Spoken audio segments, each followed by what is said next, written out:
Okay so चलिए अब हम बात करते हैं Newton's third law of motion. Newton's third law of motion क्या है? देखो, whenever one body exerted a force on another body, the second body exerted an equal and opposite force on the first body. बात समझ में आ रही है? आप मारो घुसा, आपने ये घुसा लिया, आपने मारा दीवार पे, कभी मार के देखना, पक्की बात है मार के देखना, आपको हमेशा के लिए ये चीज याद हो जाएगी, थर्ड लॉ हमेशा के लिए याद हो जाएगा। एक ही घुसे में आपने दीवार पे घुसा मारा, आपके हाथ पर उतना ही दर्द होगा जितना कि एक दीवार में डैमेज हुआ होगा। दीवार के पास फीलिंग्स नहीं है, ठीक है, इसलिए मैं बोल रहा हूं, इसलिए मैं इसलिए नहीं बोल रहा हूं कि दीवार को जितना दर्द होगा उतना आपको भी दर्द होगा।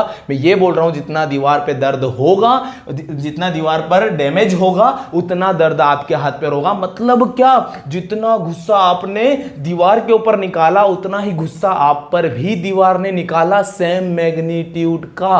बात याद रखना। तो क्या है? whenever one body exerted a force on another body, the second body exerted an equal and opposite force on the first body। ये बात आपको समझ में आ गई होगी, ठीक है।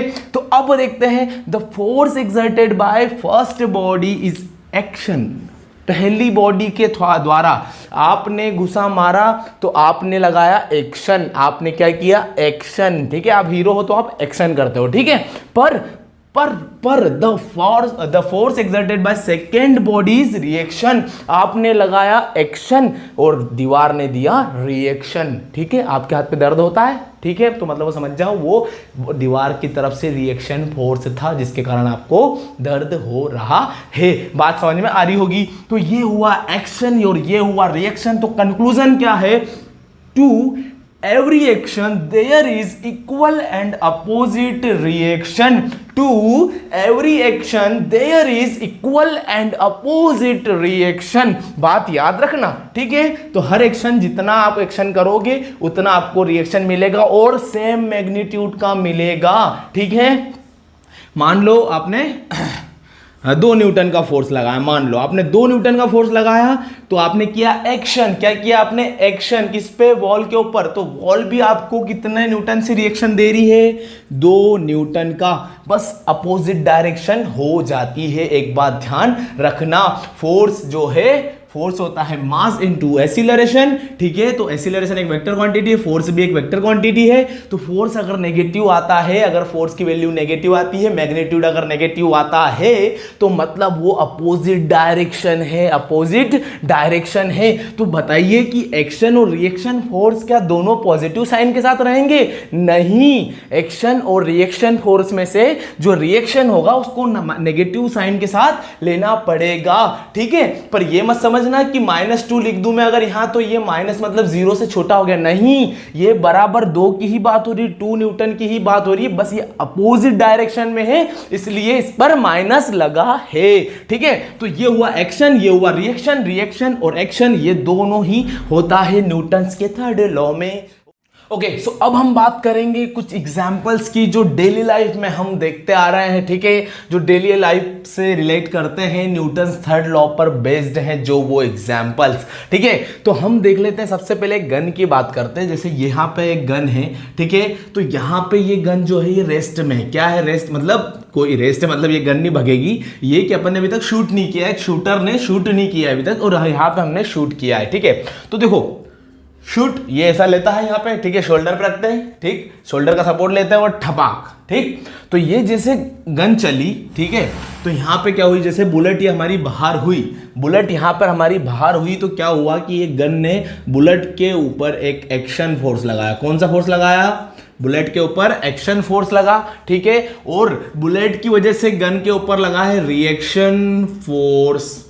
तो आप बोलोगे कि सर पता है एक्शन फोर्स लगने से मोशन में आती है बॉडी, ठीक है, तो फोर्स लगा एक्शन, तो हमको समझ में आई कि हाँ भैया बुलेट जा रही है भगते भगते आगे, ठीक है। और अपने जो भी स्पॉट रहेगा, जो भी टारगेट रहेगा उस पर जाके लग जाती है। चलिए ठीक है, पर जो सर गन तो मूव करती नहीं, गन मूव करती है पर हल्का सा मूव करती है। गन जो है शोल्डर पे जो पीछे की ओर फोर्स लगाती है, इसलिए शोल्डर का सपोर्ट लेते हैं हम, क्योंकि शोल्डर जो रहता है मजबूत रहता है, तो वो पीछे की ओर धकाती है। ठीक है, तो वो मोशन रहता है किसका, हमारे ये गन का, किसके कारण, रिएक्शन फोर्स के कारण। तो यहां पे भी एक्शन और रिएक्शन बराबर रहते हैं। तो सर ये कैसे हो गया कि एक्शन और रिएक्शन दोनों अगर बराबर है, उसके बाद ये बुलेट बहुत दूर तक जाती है, बहुत दूर तक जाती है, पर गन तो दूर तक जाती नहीं है। ठीक है, तो होता क्या है, यहाँ पे मास रहता है। हम आगे पढ़ने वाले हैं कंजर्वेशन ऑफ मोमेंटम, तो यहाँ पे ये बस इतना ध्यान रख लो कि इसका मास कम है एज कंपेयर टू गन।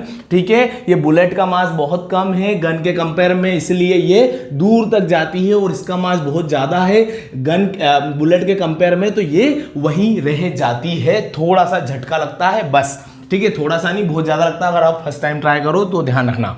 ठीक है, तो ये हुआ एक्शन रिएक्शन, एक ये है। उसके बाद हमने हल्का, मैंने सबसे पहले आपको बताया था ये ब्लॉक रख के। ठीक है, तो ये ब्लॉक जो रखा था हमने, जनरली ये जो ब्लॉक हमारे फ्लोर पे या टेबल पे या कहीं ना कहीं रखा रहता है। ठीक है, तो यहां पे क्या हो रहा है, ये इसके कारण एक ग्रेविटी फोर्स नीचे लग रहा है। ठीक है, तो ऐसे जैसे हम हमेशा ये बोलते हैं ना रिएक्शन, ये रिएक्शन फोर्स, तो रिएक्शन फोर्स क्या है, ये न्यूटन थर्ड लॉ के कारण ही आया है कि अगर नीचे mg लगता है नीचे, ठीक है, वो और पढ़ेंगे हम, mg लगता है नीचे, तो ये क्या हुआ, ग्रेविटी के कारण जो फोर्स लग रहा है वो mg है, तो उसका ये एक रिएक्शन फोर्स है, रिएक्शन फोर्स रहता है इक्वल एंड अपोजिट। उसी के कारण कोई भी ब्लॉक हो, कोई भी ऑब्जेक्ट हो, हम भी हैं, ठीक है, तो हम सब अर्थ की सरफेस पर रह पा रहे हैं, क्योंकि एक्शन और रिएक्शन फोर्स दोनों बराबर रहते हैं। जो ग्रेविटेशनल फोर्स है वो एक्शन फोर्स है, ठीक है, ब्लॉक के कारण, और जो रिएक्शन फोर्स है वो है ग्राउंड के कारण ब्लॉक के ऊपर, वो क्या है, रिएक्शन फोर्स, जो कि दोनों बराबर हैं, equal in magnitude, opposite in direction. That's why ये यहां पर रखा है। ठीक है, हम भी यहां पर रखे हैं, यही है कारण। ठीक है, तो एक्शन रिएक्शन फोर्स ये हुआ हमारा न्यूटन्स थर्ड लॉ। ठीक है, इसके आगे हम और अगले टॉपिक्स डिस्कस करेंगे। Thank you.